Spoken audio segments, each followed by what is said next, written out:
Dalam film Titanic, kamu tidak akan melihat asap di atas cerobong keempat dari kapal laut legendaris ini, dan itu bukan kesalahan.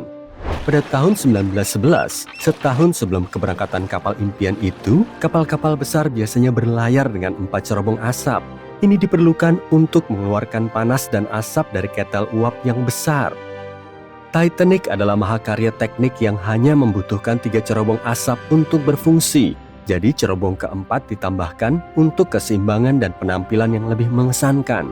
White Star Line berpikir publik akan kecewa jika hanya melihat 3 cerobong di kapal terbaik sepanjang masa. Kapal-kapal kembar Titanic, The Olympic dan Britannic juga memiliki 1 cerobong palsu untuk alasan yang sama.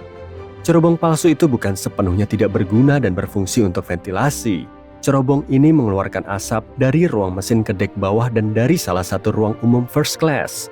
1 cerobong ventilasi besar, alih-alih beberapa ventilasi kecil, bantu merapikan dek atas dan memberi lebih banyak ruang terbuka bagi para penumpang untuk berjalan-jalan. Ketika Titanic tenggelam, cerobongnya yang masing-masing berbobot 60 ton ikut tenggelam bersama seluruh bagian kapal.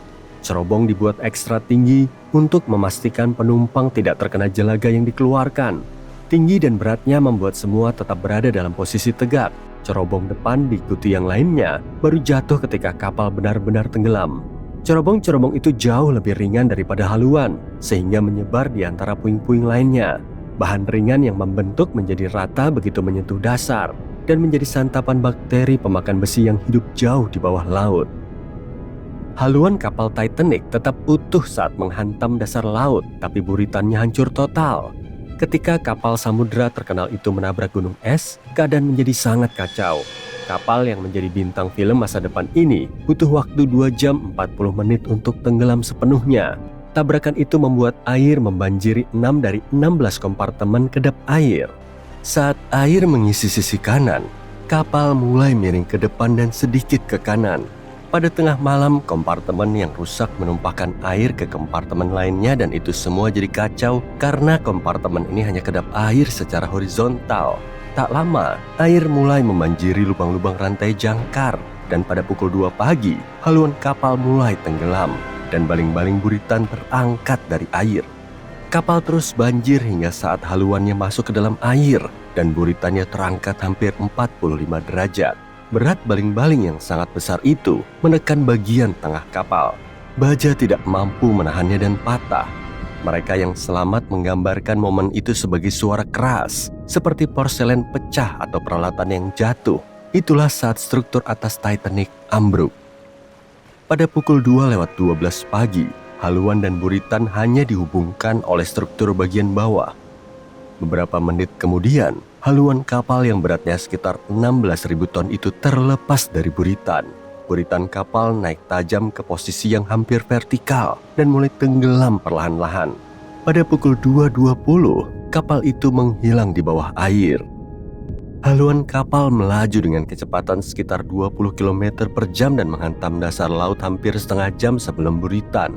Kedua bagian Titanic sekarang terpisah sejauh 610 meter, menghadap ke arah yang berbeda. Bagian haluan sebagian besar masih utuh, hanya tertutup lumpur. Bagian buritan menjadi tak teratur karena ledakan yang terjadi selama penurunan. Udara yang terperangkap di dalam struktur tidak dapat menahan tekanan air yang meningkat di bawah. Roket sinyal memainkan peran besar dalam tragedi Titanic. Saat kapal tenggelam, seharusnya suar merah ditembakkan untuk menandakan adanya masalah. Tapi Titanic dilengkapi dengan suar berwarna putih dan bukannya merah seperti biasanya.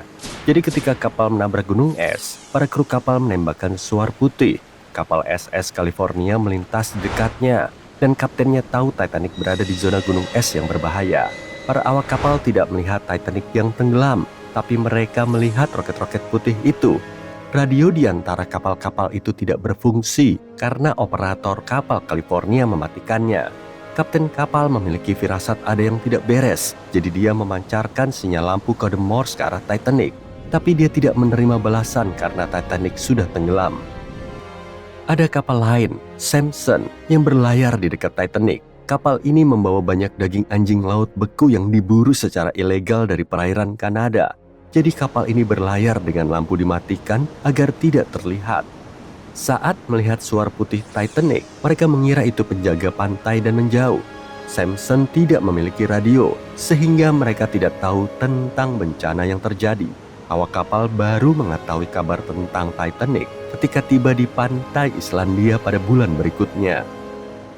Ada banyak teori untuk menjelaskan tragedi Titanic, dan salah satu yang terbaru mengatakan ada kebakaran yang terjadi. Seorang jurnalis Irlandia menyelidiki selama beberapa dekade, menggali misteri tersebut dan menemukan suatu fakta penting. Dia menemukan album foto yang tersembunyi dari publik selama 1 abad setelah tragedi tersebut. Dalam foto-foto yang diambil di galangan kapal Harland and Wolff di Belfast, Irlandia Utara, sekitar seminggu sebelum kapal berlayar, kamu bisa melihat jelas titik hitam besar berukuran 9 meter di lambung kapal. Moloney meneliti foto-foto dan pernyataan saksi mata pada saat itu dan mengklaim bahwa kebakaran terjadi secara spontan di dalam salah satu bunker batubara Titanic yang sangat besar.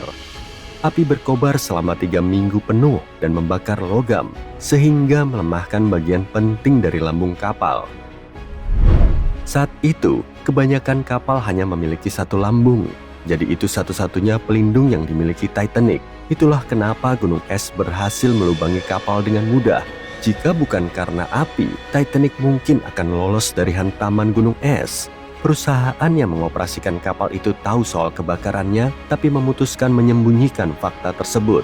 Mereka tidak ingin ada cerita negatif di media karena ada persaingan ketat dalam pelayaran transatlantik.